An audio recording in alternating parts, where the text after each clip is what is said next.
Desde el Centro de Noticias de Caracol Televisión en Bogotá, esto es Noticias Caracol Fin de Semana.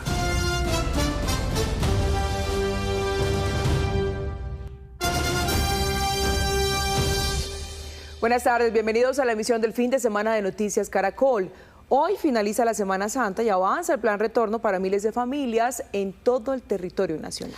Hay especial atención en las vías de la región Caribe, Antioquia, Santander y el Valle del Cauca. Nuestros periodistas están listos en diferentes lugares del país con la información más actualizada sobre el estado de las vías y, por supuesto, cómo transcurre el ingreso de vehículos a las capitales del país. Iniciamos esta serie de reportes en la capital del país, en Bogotá, con Esteban Bejarano. Esteban, ¿en dónde se encuentra y cómo avanza el plan retorno?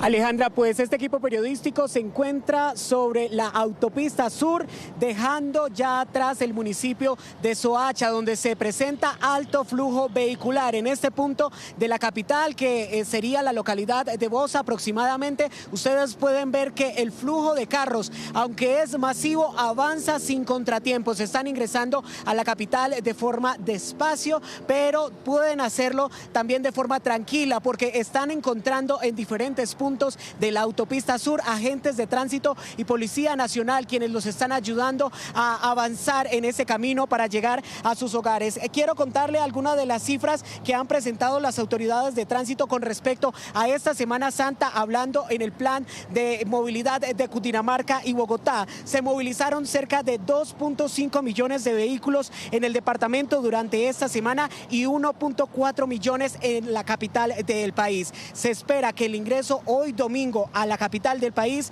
tenga aproximadamente 260.000 vehículos y en Cundinamarca 420.000. Al respecto nos habla el coronel de la Policía de Tránsito y Transporte en su dirección.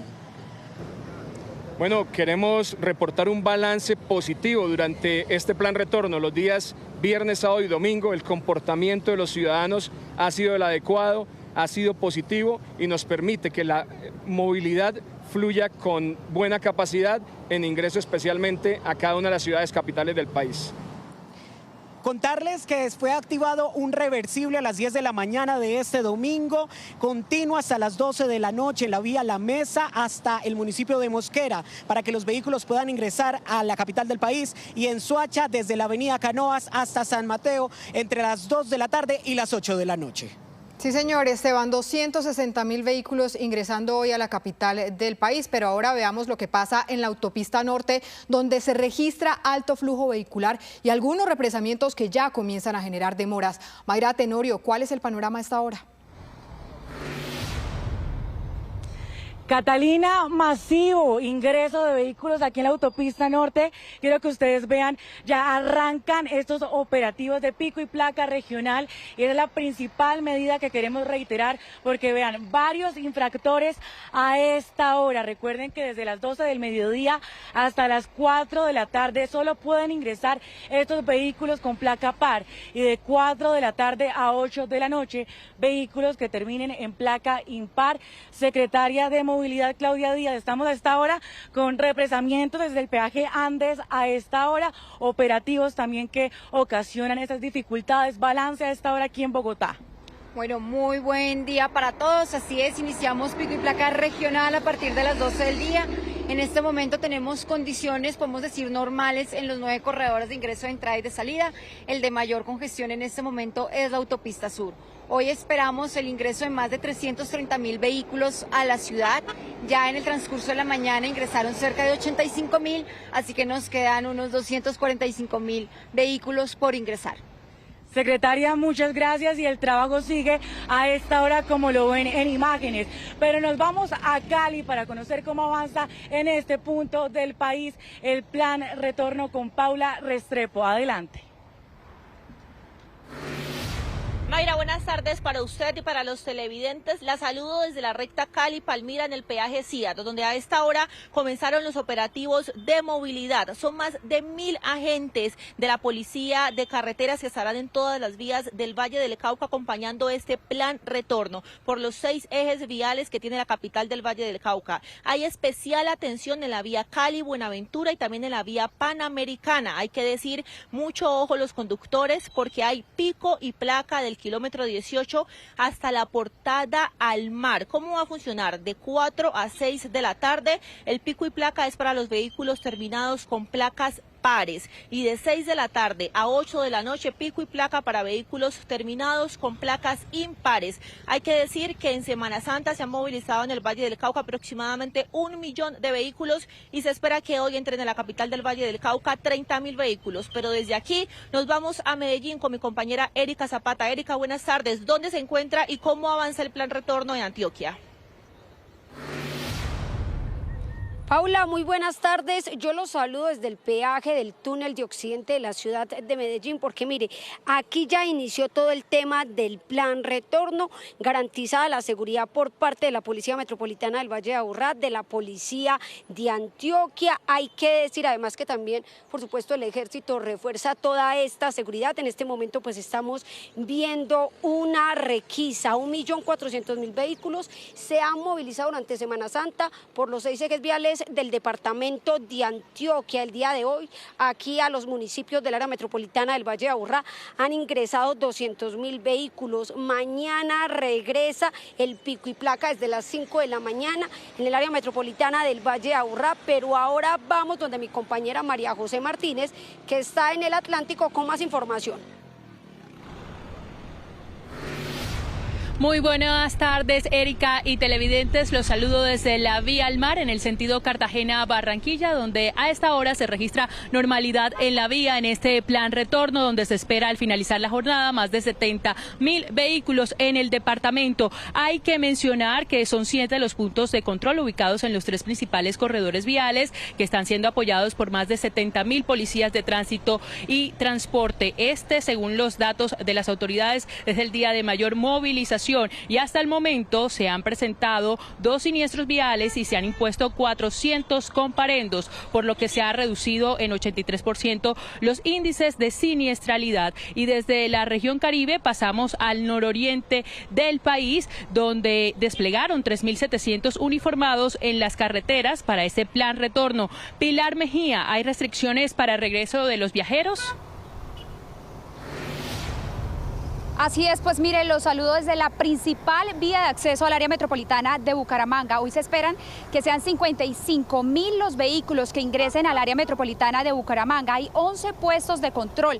Hay restricción vehicular para vehículos de carga pesada que superen las 3.4 toneladas. No hay pico y placa para el ingreso a Bucaramanga. Mañana regresa el pico y placa a las 6 de la mañana para vehículos con placas terminadas en 9 y 0. Importante resaltar que durante la Semana Santa 7 personas perdieron la vida en accidentes de tránsito. 5 personas fueron casos de Barrancabermeja. Y a propósito de los accidentes de tránsito, hay preocupación en Santander por estos accidentes de tránsito. 50 personas han perdido la vida en lo que va corrido del año, un aumento de más del 80%. Imágenes como estas de accidentes de tránsito se volvieron el pan de cada día en Santander, donde la accidentalidad ha aumentado de manera exagerada. Durante estos primeros 3 meses del 2026, en vías del departamento han fallecido más de 42 personas, un incremento superior al 31%. Los municipios del área metropolitana de Bucaramanga son de los que más aportan víctimas. 3 o 4 víctimas en este año, que no deja de ser un margen muy importante y que definitivamente tenemos que reducirlo a como es lugar. Los heridos también han sido, nos han incrementado las estadísticas, y lo que es más aún, los discapacitados también están colocando una cifra muy preocupante. Según el reporte de la Agencia Nacional de Seguridad Vial, son los motociclistas los más afectados, con el 73% de los fallecidos. El momento de decirles a los amigos conductores de motocicletas que por favor cuiden, llamen su vida. Los peatones tampoco se salvan de los siniestros. Algunos son víctimas, como lo muestra este video, de la alta velocidad y la imprudencia de algunos motociclistas. Los fines de semana en la noche es cuando más se presentan siniestros. En las noches que va combinado, entre otras cosas, el licor y la velocidad, lo que definitivamente está acrecentando este riesgo de que los conductores tengan ese tipo de incremento en los índices de accidentalidad. Centros médicos como el Hospital Internacional de Colombia alertaron en este comunicado que los servicios de emergencia y traumatología, precisamente que atiende accidentes de tránsito, están desbordados con una ocupación del 300% debido a la alta siniestralidad. Y en la vía Bogotá-Girardot se han movilizado 650.000 vehículos. Allá se encuentra nuestro compañero Juan Manuel Moreno. Juan Manuel, ¿cuál es la situación a esta hora? Así es, efectivamente, a esta hora en la vía Girardot-Bogotá se registra alto flujo vehicular. Familias que regresan a la capital del país provenientes del suroccidente del país, Tolima, Girardot y Melgar. Sectores como Boquerón, Chinauta, Silvania y Fusagasugá presentan mayor congestión. Las autoridades, junto con la concesión encargada de la vía, realizan controles durante todo el recorrido y monitoreos, recomendando precaución y paciencia para un retorno seguro. La finalización de este puente festivo se prevé el ingreso de más de 420.000 vehículos de ingreso a la ciudad. Por parte de la seccional de tránsito y transporte se tiene un dispositivo de 500 hombres distribuidos en 30 zonas de prevención por los diferentes corredores viales. Hacemos un llamado a los diferentes actores viales a respetar las señales de tránsito, no exceder los límites de velocidad, no conducir bajo los efectos de embriaguez y atender las recomendaciones del personal de tránsito sobre la vía.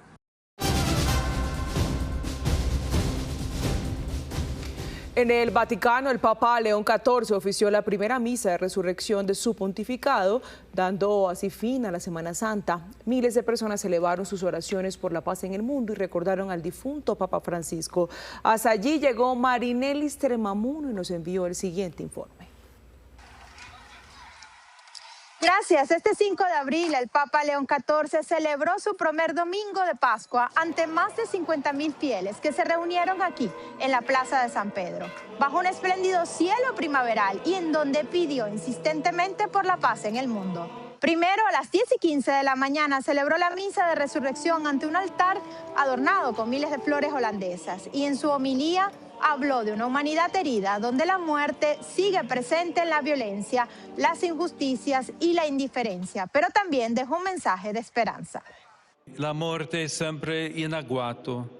La muerte siempre está al acecho. La vemos presente en las injusticias, en el egoísmo partidista, en la opresión de los pobres, en la falta de atención a los más vulnerables. Al mediodía lo vimos salir de la logia central de la Basílica de San Pedro para dirigir al mundo el tradicional mensaje Urbit et Orbi. Y allí pidió a los poderosos de poner las armas y abrirse al diálogo. Chi ha in mano armi, le deponga. Que quienes portan las armas las depongan. Que quienes tienen el poder de desgastar guerras elijan la paz. No una paz impuesta por la fuerza, sino a través del diálogo. No con el deseo de dominar a los demás, sino de encontrarnos con ellos. El Papa también recordó que no basta con silenciar las armas, indicó que es necesaria la conversión del corazón y advirtió el riesgo de una globalización de la indiferencia ante el sufrimiento, una frase frecuentemente utilizada por su antecesor Francisco. Además, Prevost convocó una vigilia de oración por la paz para el próximo sábado 11 de abril en la Basílica de San Pedro, recordando que el mal no tiene la última palabra y que solo desde la resurrección es posible renovar la esperanza y abrirse a un futuro distinto. Luego su saludo de Felices Pascuas en 10 idiomas y cerró la celebración con la tradicional bendición para luego salir a la plaza con el papamóvil para saludar a los presentes. ¡Feliz Pascua! Lleven a todos la alegría de Jesús resucitado y presente entre nosotros. Recordemos que justo el domingo de resurrección del año pasado fue la última vez que vimos a Papa Francisco en esta misma plaza, justo un día antes de fallecer. Desde el Vaticano, Marinelis Tremamuno para Noticias Caracol. Marinelis, gracias. Y en la ciudad mariana de Colombia se cumplió la procesión del Cristo resucitado, de la que hicieron parte centenares de feligreses. Desde Chiquinquirá, Jairo Niño nos tiene más detalles de cómo celebran este domingo de resurrección. Jairo, adelante. Hola, muy buenas tardes. Mire, les cuento que el domingo de Resurrección o domingo de Pascua inició desde las 10 de la mañana en la iglesia de la Renovación. Ahí inició la procesión que llegó hasta la Basílica de Nuestra Señora del Rosario de Chiquinquirá, donde nos encontramos en este momento. La casa donde se encuentra el lienzo sagrado de la Virgen de Chiquinquirá. La Eucaristía principal terminó hace algunos minutos y en este momento comienza otra nueva Eucaristía en medio del homenaje de este domingo de Pascua. Cientos de feligreses han acompañado este último día, domingo de Pascua, de lo que hace referencia a la Semana Santa, muchos de ellos con algunas peticiones y otros para dar gracias a varias cosas que se les han cumplido en medio de la fe y devoción que genera llegar a la capital mariana de Colombia. Chiquinquirá acogió a centenares de feligreses que llenaron sus calles de fe y devoción, un encuentro en el que se celebró el regreso a la vida de Jesucristo, 3 días después de su crucifixión. El recorrido de la procesión fue acompañado con pañuelos blancos y globos, en señal de júbilo, y hasta llegar a la Basílica, casa de la Virgen de Nuestra Señora del Rosario. Este es el triunfo de Jesús sobre la muerte, la vida, lo que significa para todos nosotros los cristianos, los católicos, la resurrección del Señor, luego de vivir esta Semana Santa, el Tríodo Pascual, y para nosotros la Vigilia Pascual que hemos celebrado la noche anterior, y hoy, domingo de resurrección, domingo del Señor. Todos en una sola voz oraron ante el lienzo sagrado de la Virgen de Chiquinquirá, quien recibió a Jesús en su casa. Es un acto muy hermoso en el que celebramos con alegría el nacimiento nuevamente de nuestro Señor. Para nosotros como católicos es algo muy importante el día de hoy. Mucho, es la nueva vida en la Eucaristía. Jesús nos representa su santa resurrección. En medio de la fe y esperanza, las peticiones de los creyentes también se elevaron desde el hogar de la reina y patrona de Colombia. Pedimos a Dios y a la Santísima Virgen que nos que calme en todo Colombia y en todas partes todos los problemas que se formen y que una a las familias, que sea lo mejor para todos. Más de 30.000 feligreses, entre cánticos, oraciones y peticiones, llegaron a la ciudad mariana de Colombia para vivir la pasión, muerte y resurrección de Jesucristo en esta Semana Santa. Y la Semana Mayor en Santa Cruz de Mompox, Bolívar, es una celebración que se ha sostenido durante más de 400 años por las familias de ese municipio, no solo como feligreses, sino como parte activa de una tradición que los reúne cada año, la custodia y preparación de los pasos. Hoy, cuando culminan las celebraciones religiosas, les contamos cómo lo hacen. Las procesiones son los encuentros más solemnes de la Semana Santa en Mompox, una tradición que se ha mantenido por más de 4 siglos gracias a las familias que cuidan cada detalle de estos actos litúrgicos para que quienes asisten vivan toda una experiencia de fe y cultura. Tenemos alrededor de 20 familias que se encargan de vestir estas imágenes, de arreglar los pasos que van a salir el Jueves Santo y el Viernes Santo, los nazarenos como tal, que son de todas las clases sociales, todos cuando tienen la túnica puesta todos son iguales. Esta es la típica sala momposina, muebles en madera y tejido de mimbre, grandes cómodas o armarios con reliquias y en algún punto un paso o imagen religiosa que se custodia con especial dedicación. Recordaba a mi abuela, era la que estaba al frente del arreglo del paso de la flagelación. Luego ya mi abuela fallece de 98 años y la renueva mi mamá. Ya mi mamá tiene 91 y ahora vengo yo y estoy enseñando a mis hijos y a mi hija, que es la nueva generación. En la víspera de la Semana Santa, cada paso es llevado hasta la iglesia San Francisco de Asís para ser reparado minuciosamente por las familias que los protegen. Y es así como una jornada de pintura, tallado y arreglo de vestuarios se convierte en un taller de construcción de sentido y tejido social. Tenemos a cargo este paso, que es el paso de Jesús coronado de espinas y la Virgen de los Dolores. Junto a ellos hemos estrechado lazos y hemos unido conocimientos para año tras año embellecer y engalanar bajo este legado que nos han dejado nuestros ancestros y brindarle a toda la comunidad momposina a todo el mundo un buen espectáculo. Esta práctica, que pasa de generación en generación, ha permitido que imágenes con más de 200 años de antigüedad se preserven con pulcritud y se constituyan en un símbolo de la religiosidad. Sí, esta es la imagen insignia del Paso Grande de Jesús de Nazareno. Esto fue traída de Italia. La parte de acá son las imágenes que salen el Jueves Santo, que salen las 14, pero también la parte religiosa, la parte litúrgica, es bueno vivirla, la que se hace en las celebraciones en los templos. A eso los invitamos para que participen de lleno en la Semana Santa de Mompox. El resultado del cuidado y el esfuerzo se refleja en las procesiones con pasos majestuosos que avanzan al ritmo de marchas momposinas, mientras miles de fieles acompañan el recorrido encendiendo velas y elevando plegarias. Y en Puerto Colombia Atlántico, la Casa Museo Nuestra Señora del Carmen abre sus puertas al público por primera vez en Semana Santa desde su inauguración. El municipio espera recibir este año por lo menos 160.000 visitantes. Como un homenaje a la patrona del municipio, la Casa Museo Nuestra Señora del Carmen se ha convertido en el nuevo atractivo del turismo religioso al que los visitantes llegan para conocer sobre la historia de esta advocación mariana. Tiene muchas cosas acerca de la Virgen María que son ícono y que solo están en esta región, incluso pues en Latinoamérica. Entonces yo, como devota de María, sí estoy muy a la expectativa de qué voy a encontrar.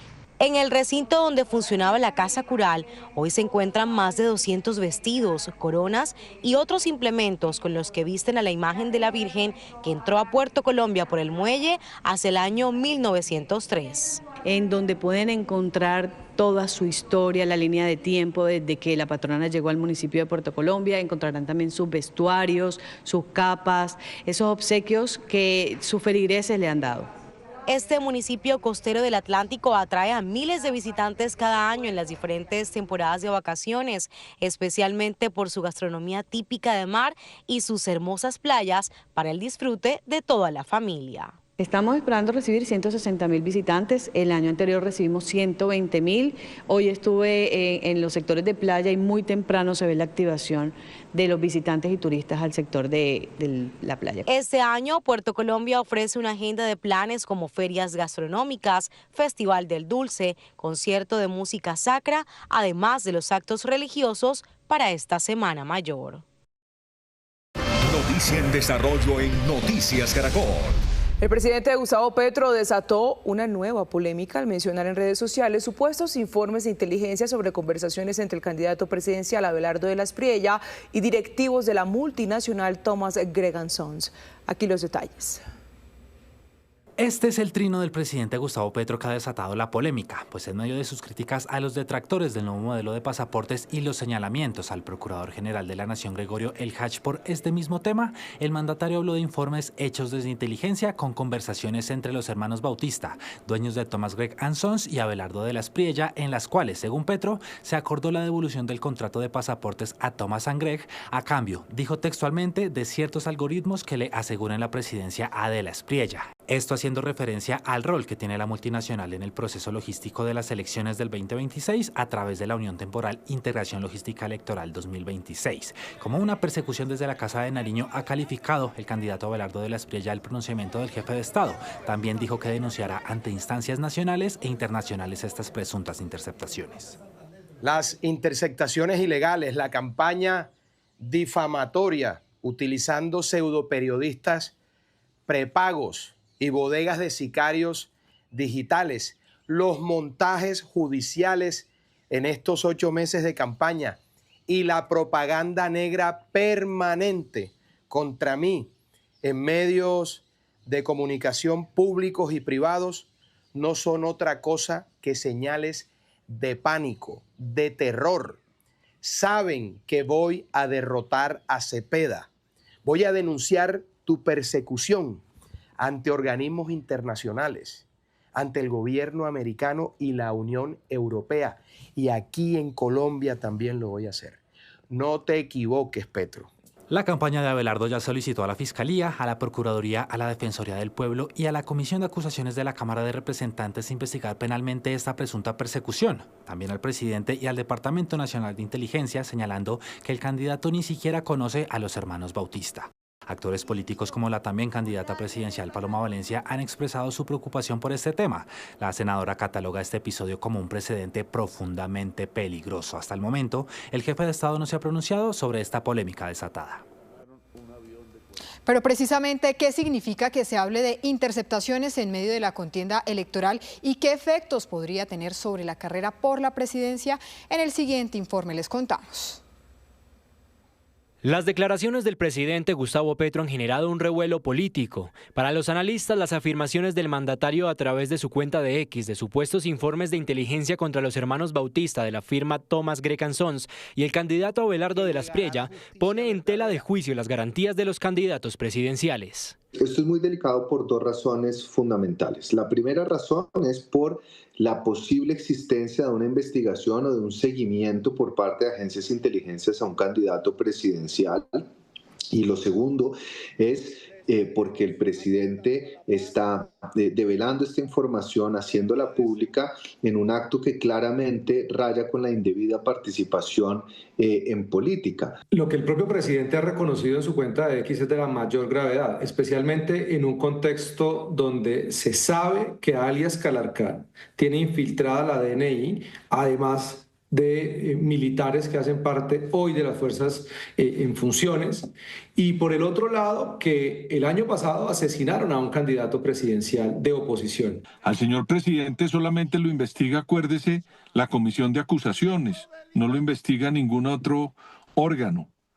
Pero me parece que esa autoincriminación, donde el señor presidente dice abiertamente en un trino que por interceptaciones encontraron este tipo de información, tiene que ser valorada de manera urgente, pronta. Además, aseguran que el presidente Gustavo Petro estaría teniendo una participación indebida en política en medio de la contienda electoral. Gustavo Petro ha roto todo tipo de protocolo y de límite ético y legal en cuanto a no participar en las campañas. Lo está haciendo, lo hizo en la consulta, en las elecciones al Congreso y ahora lo está haciendo en la primera vuelta presidencial. Es inaceptable y lo que es cierto es que carecemos de mecanismos que lo puedan limitar. No le importa, él no tiene ninguna restricción, lo está haciendo porque sabe que al final del día no hay ninguna consecuencia inmediata. Y esto claramente no solo vulnera los principios contenidos en la Ley 996, sino también en el artículo 127 de la Constitución,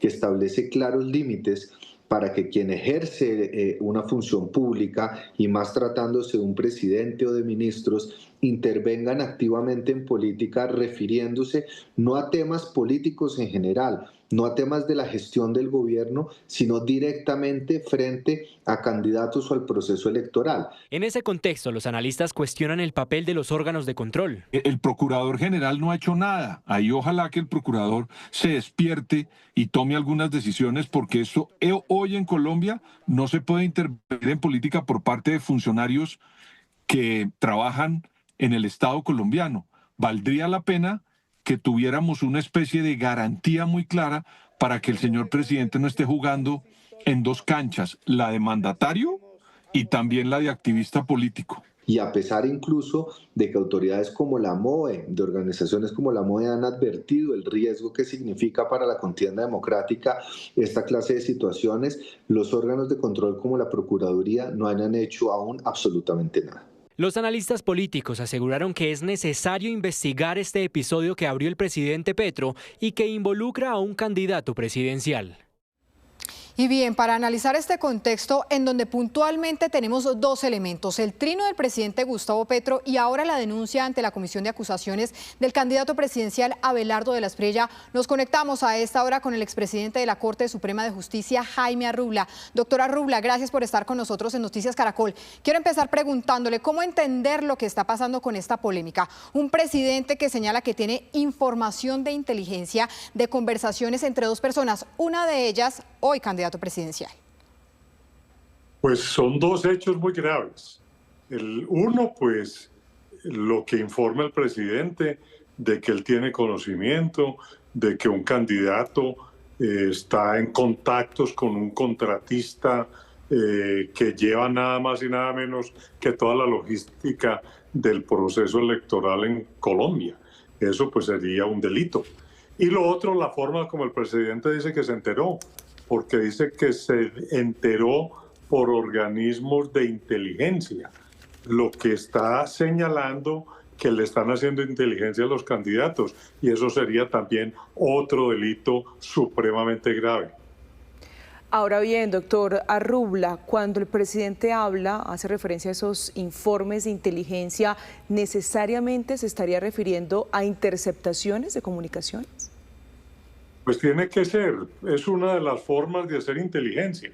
Hacer inteligencia es averiguar cosas que normalmente no se conocen y se hace a través de informes, de testimonios, pero una que parece ser la que el presidente se refiere es la interceptación de comunicaciones. Y si ello es así, no olvidemos que eso solamente lo pueden ordenar los jueces en el marco de una investigación criminal, y no pueden las agencias del Estado, de la presidencia, servicios de inteligencia de las fuerzas militares hacer esas labores de inteligencia.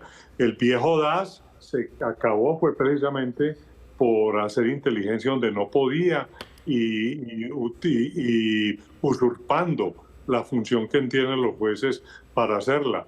Esto sería también otro hecho muy grave y habría que investigar a esta central de inteligencia a cargo de la Presidencia de la República, a ver si es ella a la cual se está refiriendo el señor presidente. Doctora Arrubla, me llama mucho la atención algo que usted acaba de mencionar, y es que también es grave que un candidato a la presidencia tenga contacto con un contratista de tan alta importancia como lo es Thomas Greg Anson en este momento. ¿Por qué razón? Porque imagínese usted estos contratistas que le prestan el servicio logístico a todo el sistema electoral tienen que tener confidencialidad y no pueden tener relación con ninguno de los candidatos, ni más faltaba. Obviamente esto es un hecho que lo conocemos por lo que dice el presidente, pero eso está por demostrarse. Ahora hablemos de lo que significa también denuncias como esta que hace el presidente Gustavo Petro, pero además que se hable de interceptaciones en medio de esta contienda electoral. Es muy delicado, porque es que mire usted que el mismo partido de gobierno, el que llevó al presidente Petro a la presidencia, tiene candidato ahora para esta contienda. El mismo presidente ha dicho que necesita que su partido continúe en el poder para poder concluir con sus programas. El mismo candidato del gobierno ha dicho que él va a continuar con los programas del gobierno. Entonces esto inclinaría la balanza en favor de este candidato y en contra de los demás, rompiendo la imparcialidad política que debe tener el gobernante de turno. Esto sería supremamente grave para la democracia colombiana y para la neutralidad que los gobiernos deben tener en todo proceso electoral. Doctora Arrubla, esta afirmación expuesta en este trino del presidente Gustavo Petro, ¿qué implicaciones legales puede tener? Y lo conecto con algo que decían nuestros analistas hace algunos instantes en el informe anterior, y es que el procurador también debería tomar acciones en medio de esta polémica. Los dos hechos que se desprenden de los trinos del presidente son gravísimos. ¿Sabe qué sugiere? Que la hagamos. Tanto el de la posible componenda con uno de los candidatos y quienes manejan la logística electoral, como el hecho de haber obtenido esa información por servicios de inteligencia a todas luces desbordados. Eso implicaría la necesidad de que se abran las respectivas investigaciones, tanto en lo penal como en lo disciplinario, para que los encargados y los responsables, las autoridades competentes, investiguen y nos den a los colombianos un parte de qué es lo que está sucediendo en realidad. Y eso es muy importante, doctora Arrubla, pero quizá para finalizar esta conversación quisiera preguntarle también cuál es el alcance de las denuncias que está haciendo el hoy candidato Abelardo de la Espriella. Pues mire, el señor de la Espriella, en lo que hemos escuchado de sus trinos en reacción a lo que el presidente le imputó, pues está en todo su derecho para poner las denuncias si él considera que eso no es así. Es más que en su derecho, en su deber, porque es que hay que denunciar los delitos de los que tengamos conocimiento. Y el señor presidente en su trino también confesó prácticamente que estaban haciendo la inteligencia al señor del Espriella. Luego es lógico que se acuda ante el juez competente y natural del presidente de la República, que para empezar es la Comisión de Acusaciones de la Cámara de Representantes y que puede llegar incluso, si es levantada la dignidad, ante la misma Corte Suprema de Justicia. Y lo que el señor del Espriella le imputa al presidente, pues también sería un delito, y eso sí le corresponde investigarlo es a la Fiscalía General de la Nación. Sí, señor, que sean las autoridades competentes. Es el doctor Jaime Arrubla, expresidente de la Corte Suprema de Justicia. Doctor, gracias por estar con nosotros en Noticias Caracol. Ha sido un gusto y un placer con todos sus televidentes. A esta hora es noticia que la policía del departamento de Antioquia, el municipio de Andes, que es suroeste del departamento, logró la captura de alias Joymer, presunto integrante de la organización delincuencial La Terraza. A este hombre también se le halló un revólver con que hace un mes, según las autoridades, fue asesinada la madre de la secretaria del alcalde del municipio de Andes y también líder social de nombre Adriana Naranjo. La mujer de 51 años de edad se movilizaba en un bus escalera cuando hombres armados en motocicleta le arrebataron la vida. A alias Joymer también le incautaron marihuana. 1:08 p.m. A esta hora es noticia la judicialización de 5 personas, entre ellos un menor de edad, vinculados precisamente a la investigación por el secuestro de un conductor de plataforma registrado el pasado 3 de abril en la localidad de Bosa, en el sur de la capital del país. Según las autoridades, la víctima había sido agredida físicamente en varias oportunidades para que revelara información de sus cuentas y sustraerle dinero. Los delincuentes también enviaron videos amenazantes a su familia solicitándole 20 millones de pesos por su liberación. Los 4 adultos que no aceptaron los cargos fueron cobijados con medida de aseguramiento en centro carcelario. El menor de edad fue enviado a internamiento preventivo en un centro especializado. Esta es una noticia en desarrollo. A esta hora es noticia la captura del presunto homicida de un adulto mayor en el corregimiento de Salónica, Valle del Cauca. El hecho se habría registrado el pasado 2 de abril, cuando este presunto homicida, conocido con el alias de Soldado, habría llegado hasta la finca de este adulto mayor, identificado con el nombre de Jesús Blandón Gutiérrez. Le habría propinado múltiples heridas con arma blanca hasta causarle la muerte. Este presunto homicida tendría antecedentes por trastornos mentales y la captura se logró gracias a una llamada de la comunidad. A esta hora es noticia en Soacha, Cundinamarca, un incendio atendido por bomberos oficiales y por el cuerpo de bomberos voluntarios del municipio. La conflagración deja como saldo 2 personas lesionadas por inhalación de humo. Para ampliarnos la información estamos con el bombero Brian García.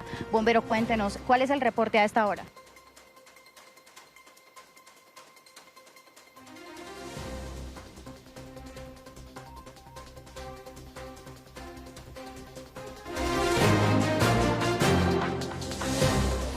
A esta hora en el mundo es noticia Jerusalén, donde el patriarca latino, el cardenal Pier Battista Pizzaballa, logró presidir la misa de Pascua en el Santo Sepulcro.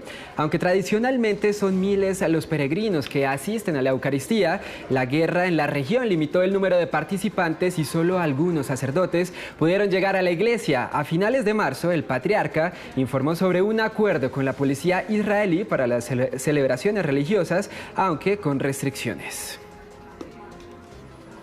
El martes podría ser un día clave para la guerra en Medio Oriente debido a las amenazas del presidente de Estados Unidos, Donald Trump, sobre Irán. Y mientras el conflicto entra en su 6ª semana, un acuerdo todavía no está a la vista.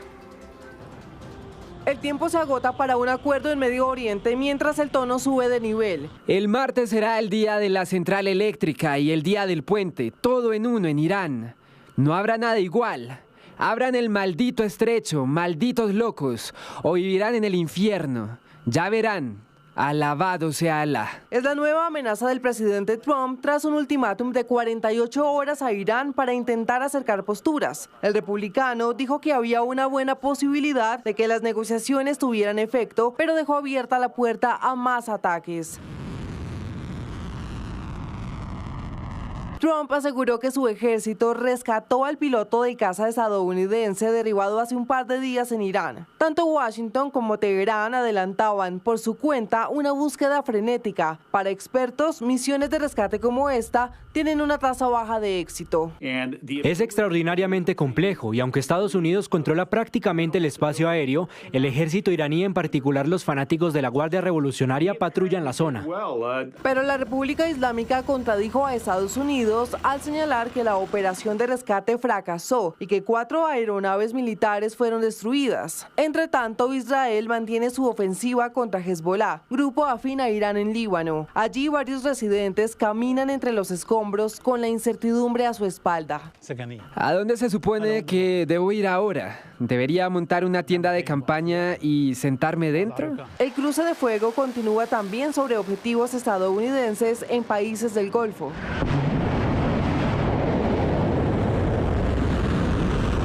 Y en Israel, las sirenas sonaron en toda la ciudad de Haifa, después que Irán lanzara una andanada de misiles. Por lo pronto, Emiratos Árabes dice estar dispuesto a sumarse a cualquier iniciativa impulsada por Washington para garantizar la seguridad en el estrecho de Hormuz, un cruce clave a nivel global.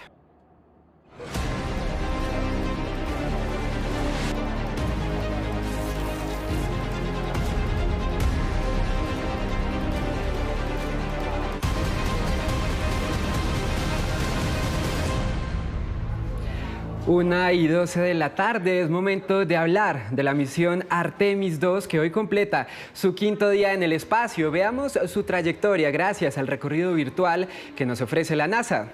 La cápsula Orión se acerca cada vez más a la Luna. Se espera que cuando sea la madrugada de este lunes en Colombia, los tripulantes estén rodeando el satélite natural antes de regresar a la Tierra. La expectativa por este hecho es máxima. Hoy, los astronautas dijeron que le pudieron dar un primer vistazo a la cara no visible de la Luna. Además, compartieron estas imágenes en las que se puede apreciar el borde derecho lunar, algo hasta ahora desconocido para la humanidad. También enseñaron la fotografía del planeta Tierra con una oscuridad que asemeja una gota, según dijo la tripulación, y corresponde a las auroras del planeta.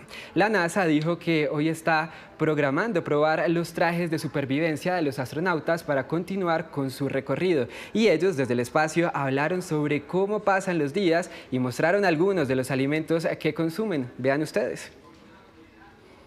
Esta es la cena de Jeremy y en el espacio uno come todo en bolsas de plástico o pequeñas bolsas metálicas porque tenemos que rehidratar la comida. Eso es un cóctel de camarones y este ya está rehidratado, así que le añadimos agua. Los camarones la absorbieron y la verdad es que está bastante rico. Este es un ejemplo de comida que aún no se ha rehidratado. Se secó mucho para el viaje espacial y esas son habichuelas. Tenemos que comer verduras incluso en el espacio, pero no se preocupen, también nos dan macarrones con queso.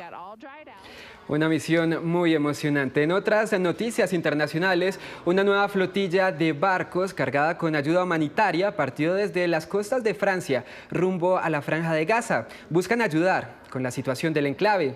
Más de 20 embarcaciones zarparon desde el puerto de Marsella y esperan encontrarse con otros barcos de España e Italia. Pese a la tregua de octubre, Gaza continúa siendo blanco de ataques por parte de Israel. Más de 700 palestinos han muerto en estos 6 meses y la situación humanitaria del enclave no mejora.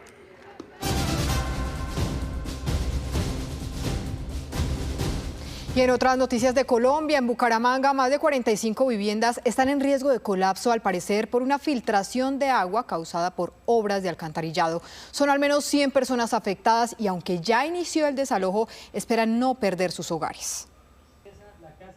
Con nostalgia, Fernando Salamanca, dueño de una de las 45 viviendas que están en riesgo de colapso, ve los estragos en la casa que era de su mamá. Esta era la cocina de su mamá, donde hacían el desayuno. La sala y a unos pocos metros la casa de su nono tampoco está. todo por una gigantesca grieta que hoy los obliga a dejar sus hogares. Don Emil tiene 83 años y es otro de los afectados. No escucha bien, pero eso no es lo que más le preocupa, porque puede ver con angustia las fisuras de su hogar. Compré ese lote en el año 72 al doctor Álvaro Abril Esteves. Duele más ver esta casa que es la de mis papás, ¿no? En el mismo piso también vive su ahijada. Porque en el momento no encontrábamos para dónde irnos. No hemos recibido ningún subsidio, ni nada frente a lo del riesgo, nada, absolutamente. La casa queda abandonada, si nosotros cuando apenas tengamos para dónde irnos, queda abandonada. La angustia entre los habitantes del barrio Kennedy cada día es más evidente. Un peligro, inclusive aquí en la casa estaba viviendo gente, la mía, y les tuve que pedir el favor que se fuesen, porque yo no puedo responder por la familia, por la vida de ellos. Yo invertí 10 millones de pesos, porque le hice 5 columnas de apoyo. Eso fue después de que hicieron el trabajo del EMPAS. La tubería que pasaron para las aguas. La principal hipótesis es que las grietas se deben a la filtración de agua por obras de alcantarillado que se adelantaron. La empresa de servicios públicos EMPAS también se pronunció. Donde identificamos con muestras técnicas también y de laboratorio que el agua que está aflorando es limpia, es totalmente limpia y no pertenece al sistema de alcantarillado. EMPAS estará con todo su equipo operativo y sus herramientas tecnológicas, verificando lo que tiene que ver con la competencia de nuestra empresa. Luego del Consejo Municipal de Gestión del Riesgo realizado en las últimas horas, la Oficina de Gestión del Riesgo nuevamente ha visitado el barrio Kennedy. Allí hemos realizado la caracterización de las familias que han resultado afectadas en sus viviendas, en su estructura, donde hemos caracterizado cerca de 45 núcleos familiares, más de 133 personas. Mientras avanzan las investigaciones sobre las posibles causas, la comunidad sigue a la espera de soluciones reales para no perder sus hogares. La Corporación Autónoma Regional de Cundinamarca alerta por los malos olores que se registran en algunas zonas del departamento. La autoridad ambiental busca analizar con datos en tiempo real cómo está la calidad del aire y dimensionar las afectaciones en la salud de las personas. Ese es el informe. Emisiones industriales, acumulación de residuos y actividades agropecuarias intensivas. Además del estado actual del río Bogotá. Estos son algunos de los factores por los que la Corporación Autónoma Regional de Cundinamarca enciende nuevamente las alertas por los malos olores en algunas zonas de este departamento. Según datos oficiales, los principales focos de malos olores están en Soacha, Cibaté, Ricaurte, Girardot, Fusagasugá, Guaduas y La Calera. Para entender de cerca lo que se está viviendo, realizamos un recorrido por uno de estos municipios, Cibaté. El olor tanto del embalse del Muña como de pronto de unas empresas que quedan en la parte de abajo del sector de la zona industrial del Muña. Hay días en que prácticamente no se los aguanta uno. Olores muy fuertes. Digamos yo que trabajo acá en la calle, los olores son muy fuertes, se ha hecho la gestión para que nos arreglen esto, pero nada. Y pues obviamente uno trabaja acá con comida, pues siempre es incómodo. Afectaciones y riesgos en la salud de los habitantes que por primera vez se analizarán de forma científica para la toma de decisiones. Todo recae en esta máquina, cromatógrafo de olores portátiles, que estará disponible para ser trasladada a diferentes puntos del territorio según la calidad del aire. Con esta tecnología se busca tener datos en tiempo real y promover mejoras en las condiciones de vida en la población. Desde los embalses, el río Bogotá por sí mismo, algunos rellenos y algunos puntos de disposición de residuos, decidimos traer este equipo único en Latinoamérica para poder hacer un monitoreo real que nos permita no solamente conocer la concentración que existe de algunos mercaptanos, sulfuros y amoníaco, sino también modelar para poder conocer la fuente precisa que los está generando o los está emitiendo. Este equipo, que funciona como un laboratorio móvil, inicia su operación en Soacha. Se espera que en un periodo de 6 meses los resultados permitan orientar planes de acción, fomentar buenas prácticas en las industrias, contribuyendo a mejorar el bienestar de las comunidades. Y en Cartagena fue restaurado el embarcadero de Playa Blanca tras los daños ocasionados por el frente frío. Este es uno de los principales puntos para la llegada de turistas. Con la habilitación del embarcadero, las autoridades buscan garantizar el acceso seguro a Playa Blanca. La estructura había resultado afectada por un frente frío, lo que obligó a su intervención para restablecer la operación en este punto clave de ingreso marítimo. Este sitio, que es visitado quizás por ningún otro lugar, es tan visitado como Playa Blanca, requiere otra infraestructura de muelle, y lo que vamos es ya a conversar con todos los nativos de la isla de Barú que tienen su trabajo, su actividad acá, en cuál es el otro sitio de los 3 kilómetros de playa que tiene Playa Blanca para instalar el nuevo muelle. Ante el incremento de visitantes, las autoridades intensificaron las recomendaciones para prevenir accidentes y evitar irregularidades en la prestación de servicios. Veo que en este momento está mejor, tenemos la Armada, tenemos policías por todo lado y ahorita estamos dando un tour por todo lado y está muy custodiado. Acabo de llegar de Perú, pero buena, muy buena, interesante. Un calor fuerte, pero bueno el Caribe. Asimismo, piden a los turistas mirar previamente la carta de precios para prevenir estafas o cobros excesivos.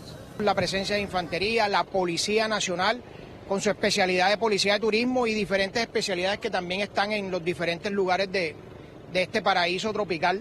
Con estas acciones se busca garantizar orden, seguridad y una experiencia positiva para los turistas durante esta temporada. Afortunadamente estamos marchando bien, gracias a Dios.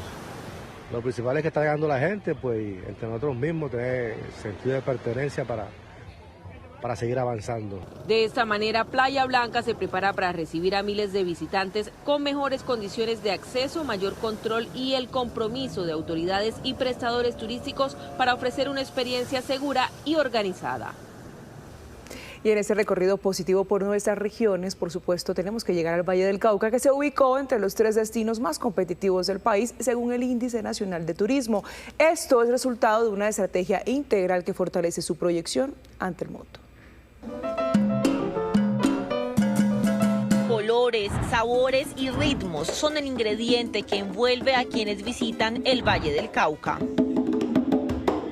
Esta es una tierra que enamora con su biodiversidad, su gastronomía y la calidez de su gente. Es por eso que hoy se convierte en uno de los destinos más atractivos del país. Este departamento lo tiene todo. Yo que he dado la oportunidad de visitarlo, tenemos comidas, las comidas de acá son muy ricas, las comidas del Pacífico, las bebidas ancestrales, la danza, el baile de acá, el Valle del Cauca, sin duda es una insignia de este departamento. Siento que la alegría de la gente, la salsa, la música, pero la alegría de la gente sobre todo.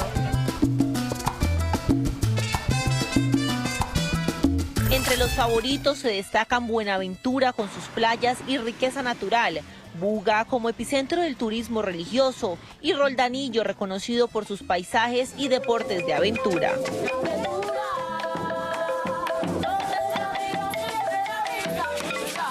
Un trabajo que hemos venido realizando articuladamente con el sector privado, por supuesto con la academia y con todas las comunidades y todos los sectores turísticos. El departamento pasó del 5º al 3er lugar, destacándose por la promoción del destino, el mejoramiento de la infraestructura y la articulación entre autoridades, empresarios, municipios y comunidades. Este reconocimiento nos impulsa a seguir trabajando por un turismo que genere oportunidades, dinamice la economía y continúe transformando el Valle del Cauca. El crecimiento del sector se refleja en cifras. Durante el 2024, en el marco de la COP16, se registraron más de 7,6 millones de visitantes y una ocupación hotelera del 97%. En 2025, la cifra superó los 6,7 millones de turistas. 1:33 p.m. Gracias por continuar con nosotros. Colombia enfrenta un panorama crítico por las masacres que se han registrado en el primer trimestre de este año. Según Indepaz, las cifras podrían dispararse y hay regiones del país que preocupan a las autoridades. Pablo Arango Robledo nos tiene esa radiografía del conflicto. Pablo, adelante. Hola Catalina, ¿qué tal? Muy buenas tardes. Hoy domingo de Resurrección quiero empezar por esto. La Iglesia ha enviado un mensaje de priorizar la vida en nuestro país. Sin embargo, hay preocupación entre las autoridades por las masacres que se están registrando en Colombia. Tenemos entonces la cifra de lo que está pasando en nuestro país. Les cuento que en los últimos 3 meses, en los primeros 3 meses de este año, se han registrado 35 masacres en el país. El trimestre con la cifra más alta, ojo, desde el año 2020. Aquí tenemos un discriminado de dónde ocurre en el país, de los meses donde se han registrado y las regiones del país donde se presentan estas masacres. Cifras entregadas por Indepaz. Vamos a ver otra gráfica donde tenemos entonces estas masacres se han registrado en 34 municipios del país, en 17 departamentos. Desde el norte del país vemos Magdalena, La Guajira, Cesar, el centro del país en regiones como Risaralda, Caldas, y en el sur del país, Nariño, Huila, Guaviare, vemos las regiones del país donde se presenta esta situación. En Noticias Caracol en Vivo hablamos con Camilo González Pozo, es el director de Indepaz, nos explicó lo que está pasando. Pues desafortunadamente no se ha podido cambiar esta situación de masacres. En los últimos 3 años se han mantenido una cifra alrededor de los 73, 78 masacres al año, cosa que es sumamente grave, y si la situación sigue como ha comenzado en este trimestre, vamos a tener una situación más grave en el año 2026. Es la 1:35 p.m. Tenemos también la imagen de lo que pasa por géneros y también si son hombres o mujeres. Ojo, estas cifras desde el año 2020 y ahí está entonces, ha pasado con 17 menores de edad en el país, 74 hombres y 16 mujeres. La fuente es Indepaz. Hablamos con él, con Camilo González Pozo, que nos explica por qué se presentan las masacres en el país. Que son situaciones de confrontaciones entre bandas y acciones sicariales en disputas tanto de retaliación, pero sobre todo disputa por recursos. Son venganzas o cuentas de cobro alrededor de negocios ilegales, de oro, de narcotráfico o de otro tipo de situaciones.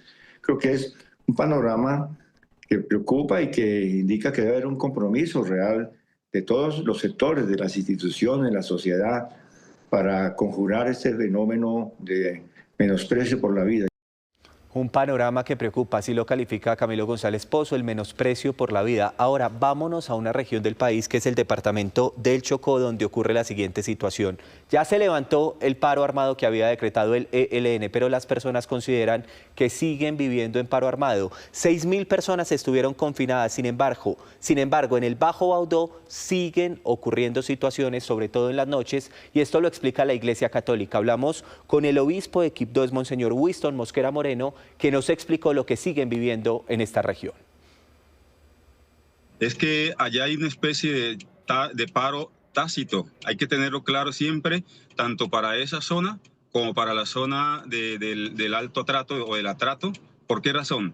Es cierto que se levanta un paro que haya decretado el ELN en ese territorio, pero eso sabemos que es durante el día, porque en horas de la noche es prácticamente imposible que se puedan movilizar a raíz de todo lo que pudiera suceder en horas de la noche en cualquiera de esos ríos. Estamos hablando del río San Juan, el mismo río Atrato. Las entrevistas completas de Camilo González Pozo, de Monseñor también Winston Mosquera Moreno, la pueden ver a través de Noticias Caracol en Vivo, nuestras plataformas digitales. Seguiremos haciéndole seguimiento a este tema.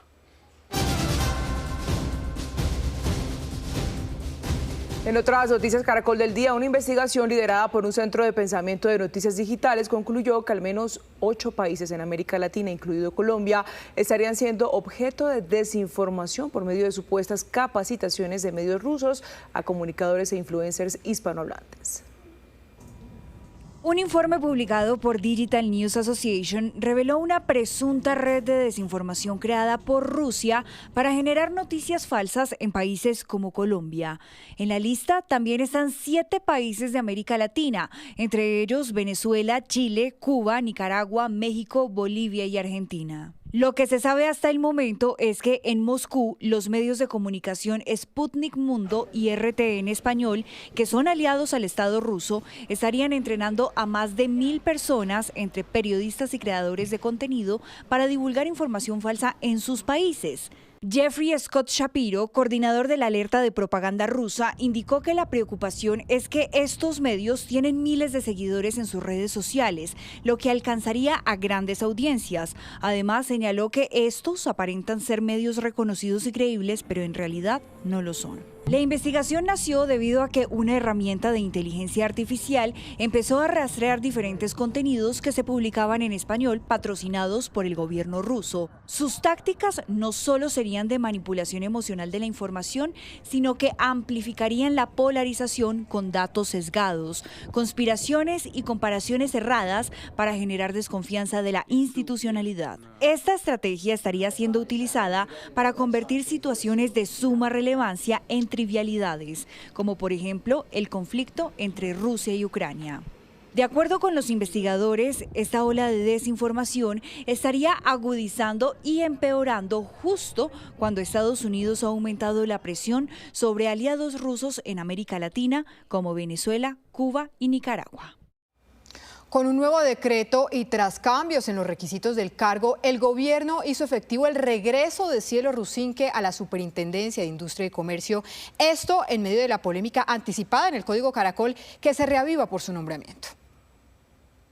El gobierno oficializó el regreso de Cielo Rusinque a la Superintendencia de Industria y Comercio a través del decreto 0361 del 2026, en el que la nombra nuevamente en este cargo del que había sido apartada por el Consejo de Estado tras la decisión que anuló su nombramiento. El alto tribunal concluyó en su momento que Rusinque no cumplía con los requisitos exigidos para el cargo, entre ellos contar con al menos 10 años de experiencia profesional. Sin embargo, el gobierno vía decreto modificó los requisitos, reduciendo los años de experiencia y flexibilizando las condiciones académicas. Y ese proceso de designación se basa en un marco normativo actualizado y en ese sentido no se está repitiendo exactamente el mismo acto que fue anulado. Contactamos a Cielo Rusinque, quien aseguró que este video que publicó en sus redes sociales es su postura.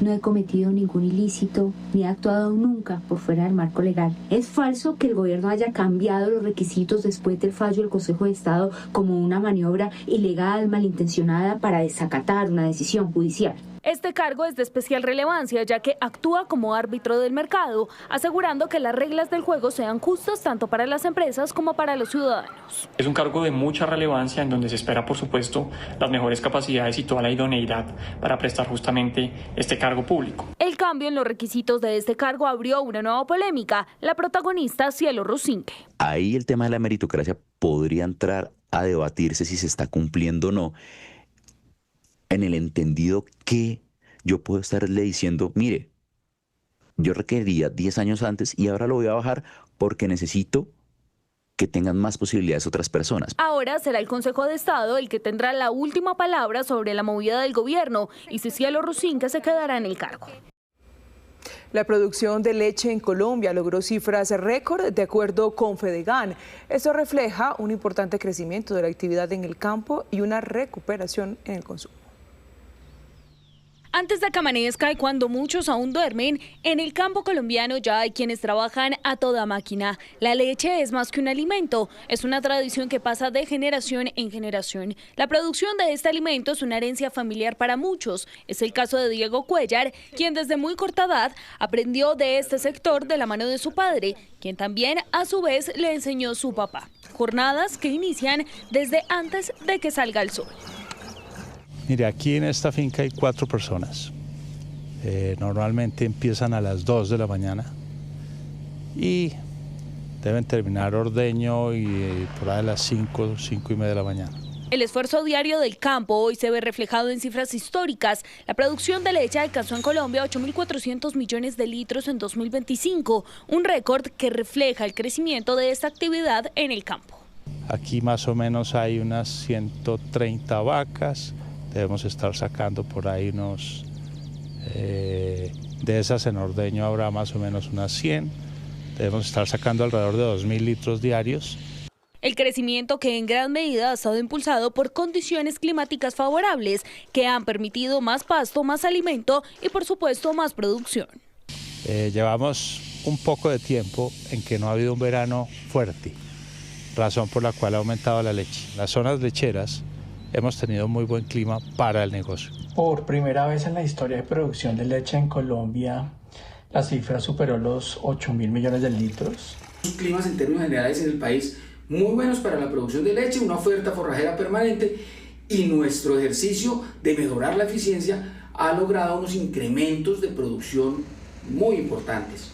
Y mientras la producción crece, el consumo también acompaña esa tendencia. Según Fedegan, los colombianos consumen cada vez más lácteos, en promedio entre 1 y 2 vasos de leche al día.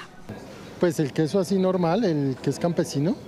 ¿Y en qué preparaciones? En pizza, por la mañana asado, con café. Yo consumo mucha, consumo como 1 litro por día. ¿Con qué le gusta combinarla? En el desayuno el café con leche o el cereal o el jugo en leche. Un vaso de leche en la mañana para el desayuno. Quesito en el desayuno, yogurcito en las 11. Pero detrás de estas cifras positivas, el sector enfrenta una realidad compleja. Los costos de producción siguen al alza y prenden las alertas en el campo. Tenemos un incremento que autorizó el Ministerio de Agricultura de solamente el 1.3%. Cuando subieron, ustedes saben que los salarios subieron el 24%, el impuesto predial subió casi el 300%, y muchas situaciones y muchos insumos han subido. O sea que es irrisorio. Todas las fincas están en cuidados intensivos. La leche, un producto insignia del campo colombiano, cada día llega a las mesas de millones de hogares en todo el país, acompañando cada momento del día. Germán Rodríguez, presidente del Banco Pichincha, pasó por Empresarios 360 de Negocios G2. En este espacio habló sobre la apuesta por la banca digital a través de Pibank, el desplazamiento del efectivo en las sucursales y la importancia de que el próximo presidente de Colombia alcance acuerdos mínimos.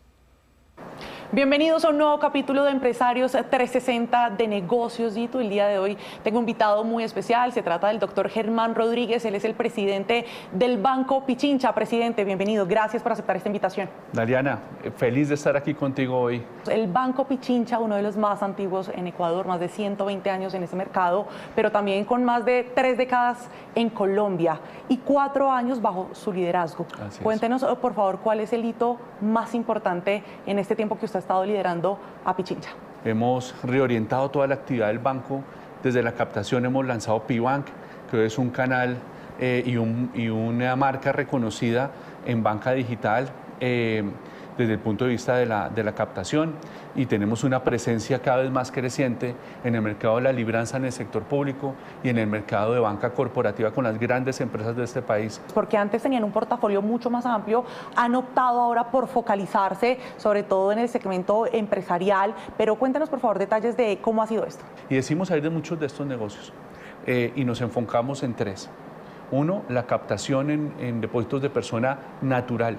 2, estamos hoy con una presencia muy importante en las libranzas para el sector público, y en banca corporativa hemos construido una cartera que se acerca al $1 billón, como digo, con grandes nombres, grandes empresas de este país que estamos acompañando en su desarrollo. ¿Cómo les ha ido en ese sentido con la competencia? Porque, como ya lo mencionaba, ustedes compiten con muy buenas tasas, pero también hay otros neobancos que también tienen una muy buena propuesta para también sus usuarios. ¿Cuál es nuestra competencia o qué es lo que queremos hacer?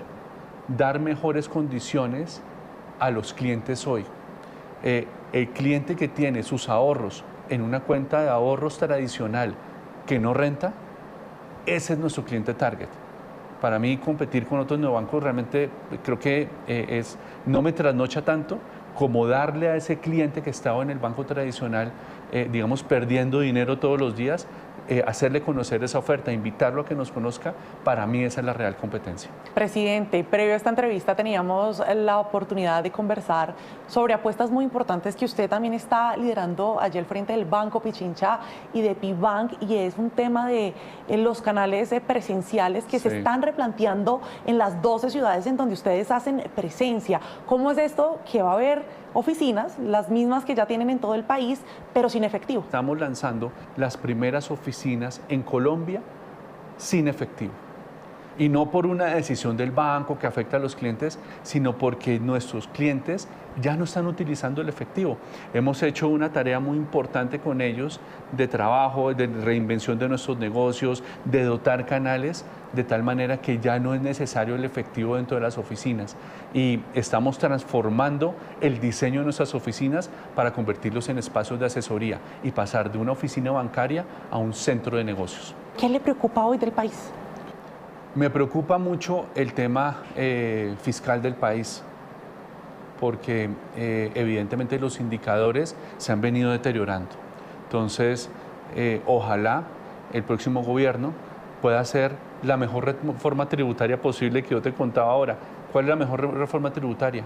Apretar el gasto, ser austeros en el gasto y poder volcar cada vez más esos recursos hacia la inversión productiva que hacia el gasto improductivo. ¿Qué le pide a ese próximo presidente o presidenta de nuestra nación para que veamos una recuperación económica también que necesitamos en nuestro país, volver a crecer a nuestro potencial por encima del 4, del 5%? Tenemos una parte del país tirando para un lado, otra parte del país tirando para el otro, otra para el otro, pues es muy difícil avanzar. Ojalá tengamos un líder o unos líderes que nos permitan llegar a acuerdos mínimos que nos permitan todos tirar del mismo lado. Creo que ese trabajo de unión, de convergencia hacia unos mínimos que nos permitan dar ese paso es fundamental y ojalá se pudiera ejecutar en el próximo gobierno. Doctor Germán Rodríguez, presidente del Banco Pichincha, le agradezco mucho por estos minutos acá en Empresarios 360 de Negociosito. Muchas gracias a ti y muy feliz de estar aquí.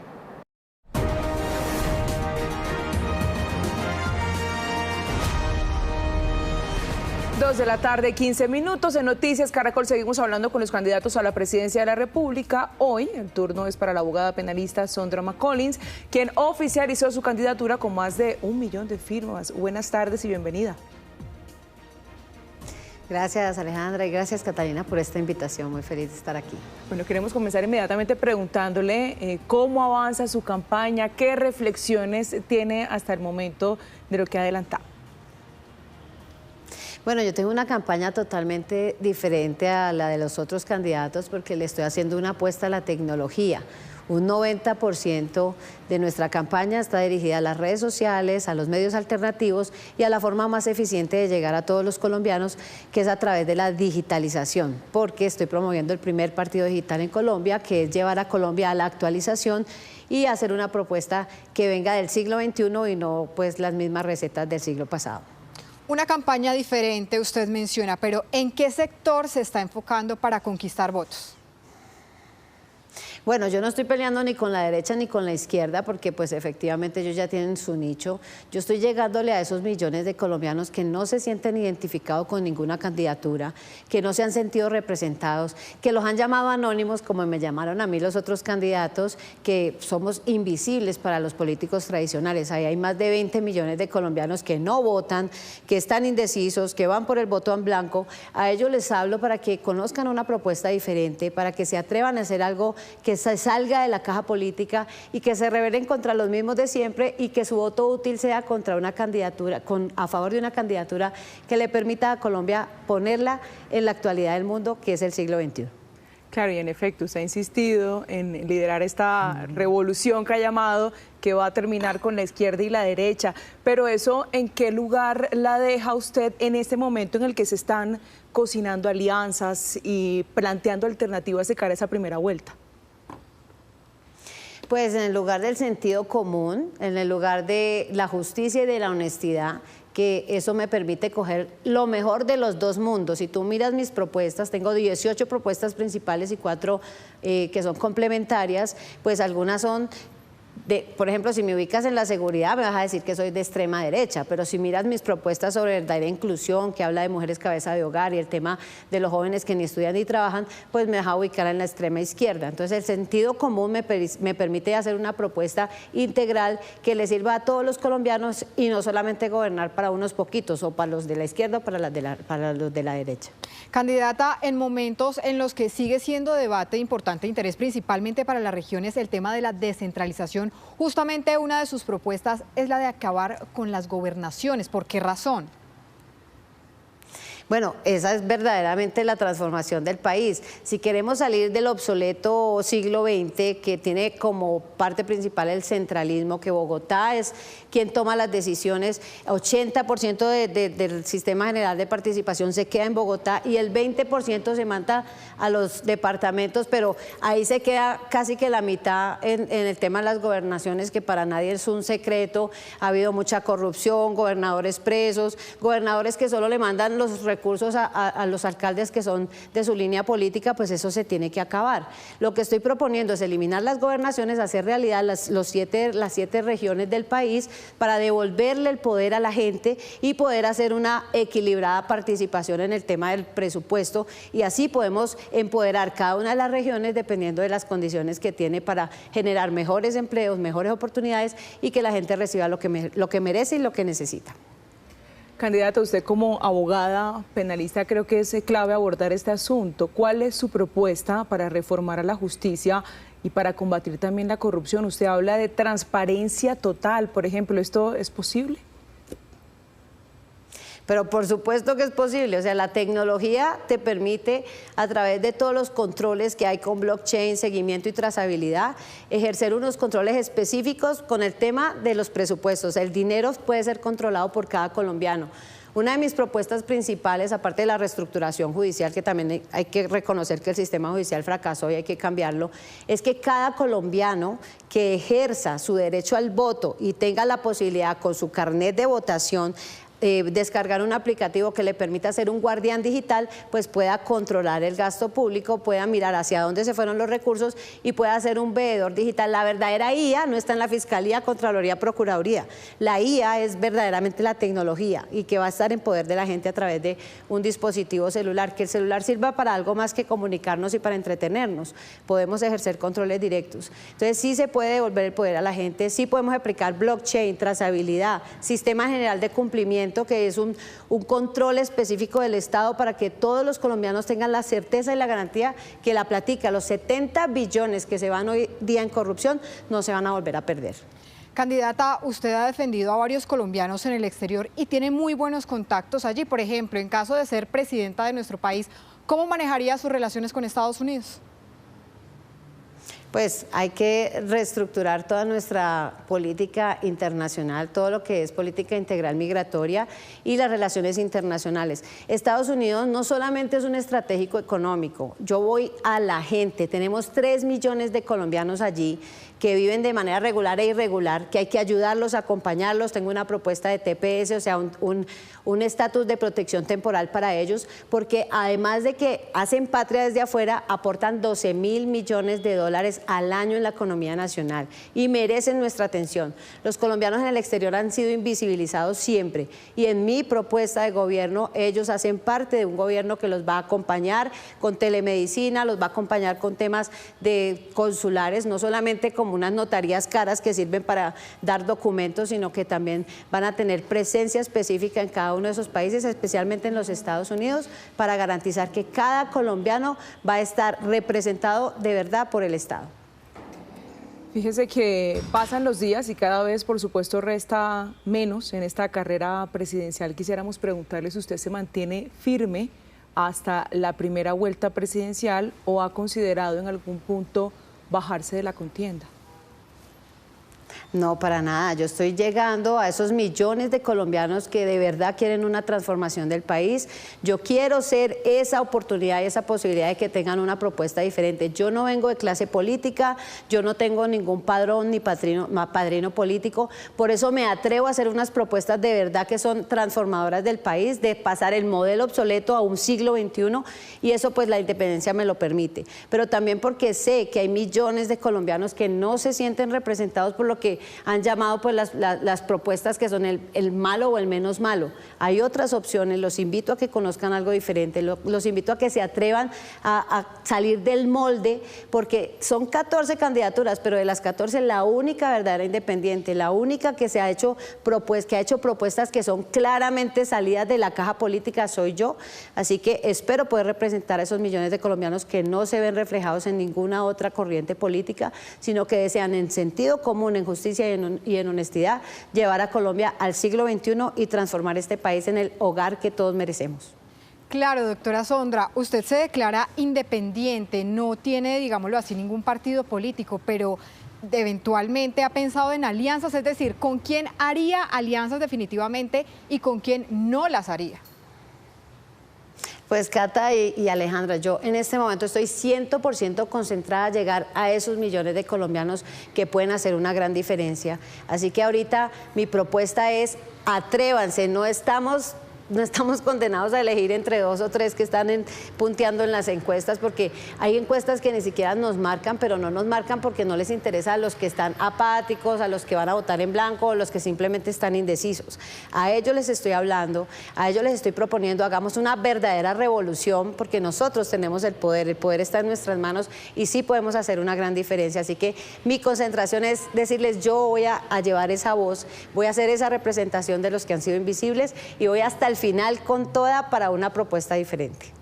Mira, hablando de esa revolución, doctora McCollins, quisiera ir cerrando con un tema que usted misma dice es relevante en medio de su campaña, es el tema de la revolución digital. Para hablarle a esa gente que la está escuchando hasta ahora, ¿de qué manera esa revolución digital ayuda a solucionar problemas complejos en materia social, económica de nuestro país? Pues mira, para hablar solamente de economía, hay 12 millones de colombianos que hacen parte de la comunidad digital, que no están dentro de la formalidad tributaria ni hacen parte de un modelo económico nacional.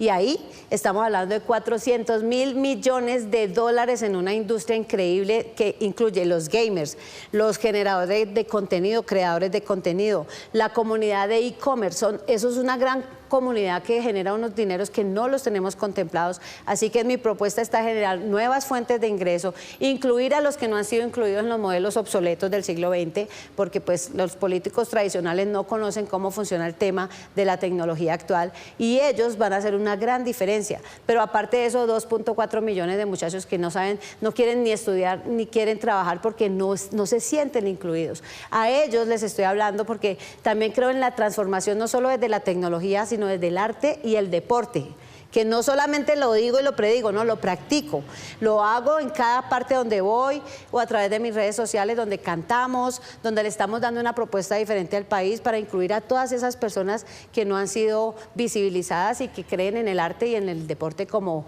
una fuente de transformación social. A ellos les he cantado, a ellos les digo cantando, se les acabó el beneficio blindado, ya se les acabó. Sí. Los invito a que nosotros mandemos y a que nosotros seamos los que decidamos. Sí, señora, es Sondra McCollins, abogada penalista, y candidata a la presidencia. Muchísimas gracias por estar con nosotros en Noticias Caracol.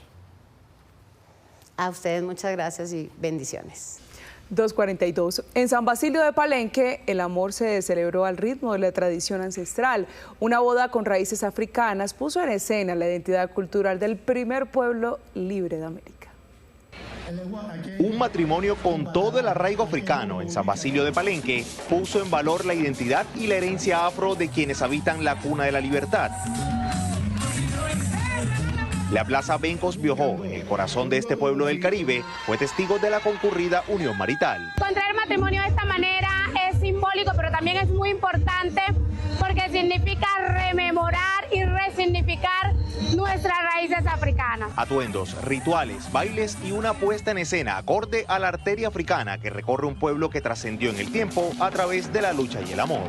Pero también este espacio de diversión, de simbología de la identidad étnica y cultural, y ahí estamos siempre los mochileros.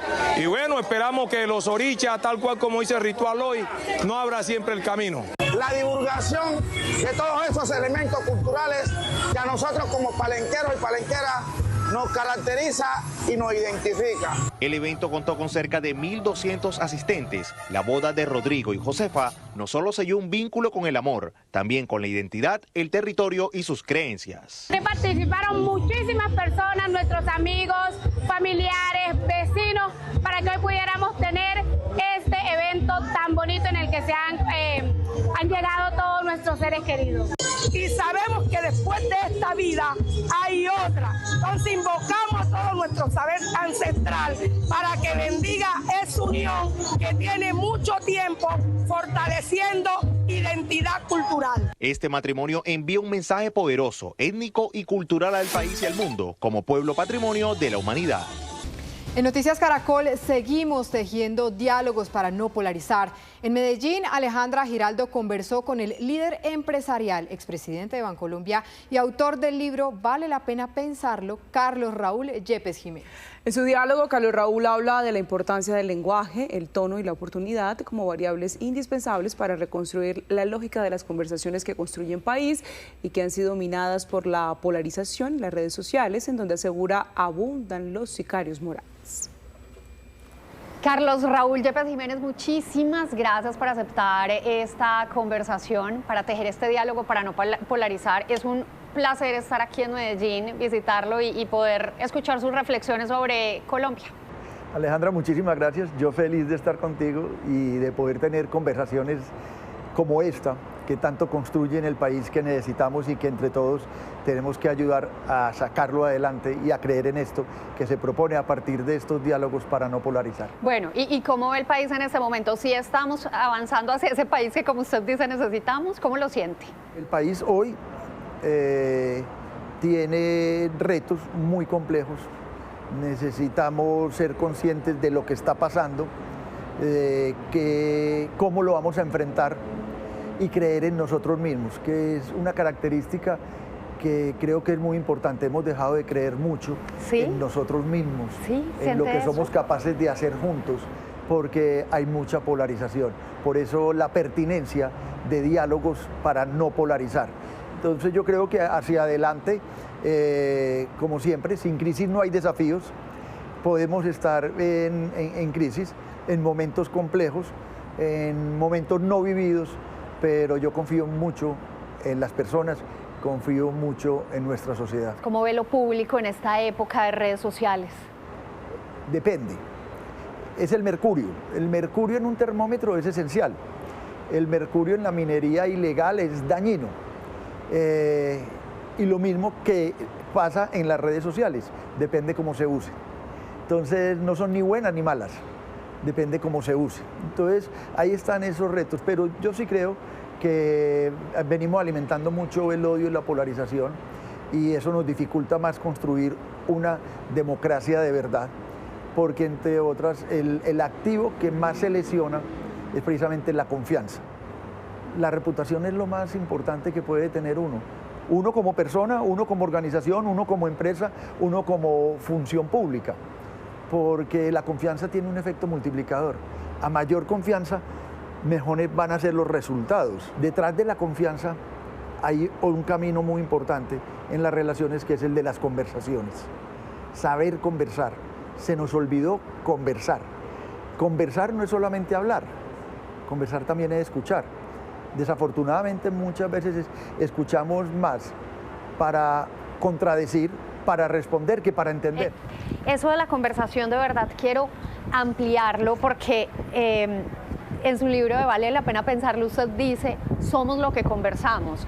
Entonces yo me ponía a pensar que estamos conversando para tener la percepción que tenemos en este momento de lo que está pasando en Colombia. La sociedad es el fruto de sus conversaciones, buenas o malas, pero depende de cómo conversamos. Y ahí hay algo muy importante. Si hablábamos de confianza y hablábamos de liderazgo, también tenemos que hablar del lenguaje que usamos. Y tono. Y el tono, por supuesto. Imagínense. El tono es esencial. Sí. Todos sabemos pues cuando dicen es que con ese tonito, pero también, y la oportunidad. Por eso es un arte. En esa construcción, fíjate, de lo que venimos conversando, entre la confianza, el liderazgo, las conversaciones, el lenguaje que usamos, vamos construyendo esa sociedad que queremos. esa sociedad donde se puede hablar, se puede decir sin que nos maten, sin que nos agredan, porque es que las balas no solamente son las físicas, también hay sicarios morales, tengamos cuidado, no podemos ir diciendo todo lo que se nos ocurra. En el fondo, por supuesto que uno respalda la libertad de expresión, pero tampoco puede ir diciendo lo que uno quiere, contra quien quiere y de cualquier manera. ¿Usted cree que esa frontera es difusa, es gris, o está clarísimo qué es una opinión libre y qué es una agresión, una descalificación? Sabes que yo creo que no es tan difuso. ¿No es tan difuso? Porque cuando tú tienes claridad en tus relaciones, en el respeto por las personas, en querer generar confianza, tú tienes una autolimitación. Esas dudas no son tan dudas. Realmente cuando uno tiene esa claridad en los procesos en su entorno, de cómo querer ser uno, de cómo actuar en sociedad, yo creo que esas claridades afloran muy fácil. Yo creo que hay una invitación muy importante en estos diálogos para no polarizar, y es que hay que hacer un alto en el camino. Hay que pararnos a pensar como sociedad. Yo creo que hay algo muy lindo que se ha venido abriendo paso en el mundo, y es la ética del cuidado. Mi cuidado, el de los demás y el de la naturaleza. Si yo no me conozco, ¿cómo voy a ir yo a dar órdenes, a decir qué a un grupo de personas? Entonces, primero ese autoconocimiento, el cuidado mío, y el cuidado mío es inclusive más amplio, porque es tu entorno, es tu familia. Ese es mi cuidado, ¿cierto? El de mi metro cuadrado, el de mi familia, el de mis hermanos, el de mis amigos. Ahí hay mucho por hacer, pero si cada uno cuida ese metro cuadrado, las cosas son distintas. Tenemos muchas dificultades, pero no nos podemos quedar en esa desesperanza, ni en esa crítica inmovilizadora, sino por el contrario, pensar en un grado superior, de cosas superiores, que seamos capaces de hacer. Si esta sociedad se compromete en 10 cosas, logra aglutinar y decantar todas esas iniciativas, al final no se necesita ni siquiera ser de partidos políticos, ni que sea de política electoral. El que quiera acogerla, la acoge. Al próximo presidente, ¿qué le podría decir uno? Mire, junte toda esta gente que está haciendo cosas buenas por el país, medios de comunicación, gremios, la Red Pro, todas las redes de fundaciones, todas esas personas, convóquelas para un gran ejercicio que nos lleven a ese acuerdo mínimo, ese acuerdo básico, ese acuerdo sobre lo fundamental, que nos lleve no solamente a vivir, sino a convivir. Creo que todos tenemos el mismo sueño, y es tener un país económicamente próspero, socialmente incluyente y ambientalmente saludable.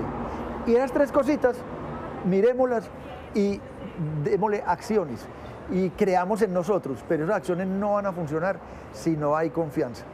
Carlos Raúl Yepes, muchísimas gracias por la generosidad con su tiempo, por compartirnos sus reflexiones y por alimentar estos diálogos para no polarizar. A ti, mil gracias, Alejandra, a Caracol, muchísimas gracias.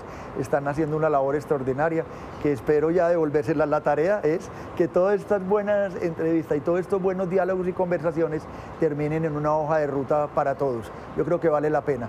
Así que muchas felicitaciones, muchos éxitos y muchas gracias. Colombia está a las puertas de una tormenta perfecta en materia energética. Sería un problema bien grande. El incremento de la luz, eso es bárbaro. En 5 años se agotarán las reservas de gas y en 7 las de petróleo. Si seguimos así, sí va a haber escasez de gas en Colombia. Podemos ser un país que es rico en, mejor dicho, en diversidad, en tantas cosas, pero si no se explota. Una encrucijada para el sector minero, clave para la economía colombiana. ¿Qué piensan los candidatos frente a esta crisis? ¿Cómo resolverían el problema si llegaran a la presidencia? Una unión, porque los perjudicados somos nosotros los usuarios. Noticias Caracol junto a los gremios del sector minero energético, Naturgas, ACP, Andesco, ANDE, ACM y ANDI ponen sobre la mesa los retos. La transición energética no espera. Los candidatos hablan, Colombia decide. Una conversación que marcará el rumbo de Colombia en el Congreso de Naturgas. Colombia decide su energía. Desde Cartagena este jueves 16 de abril a las 7 de la noche. y continúe desde nuestro canal streaming Noticias Caracol en vivo, Ditu y Blue Radio. Noticias Caracol. Terminamos. Esas fueron las noticias. Nos vemos a las 7 de la noche con una nueva edición informativa. Ya viene la red. Recuerden, somos Noticias Caracol, primero la gente. Feliz tarde.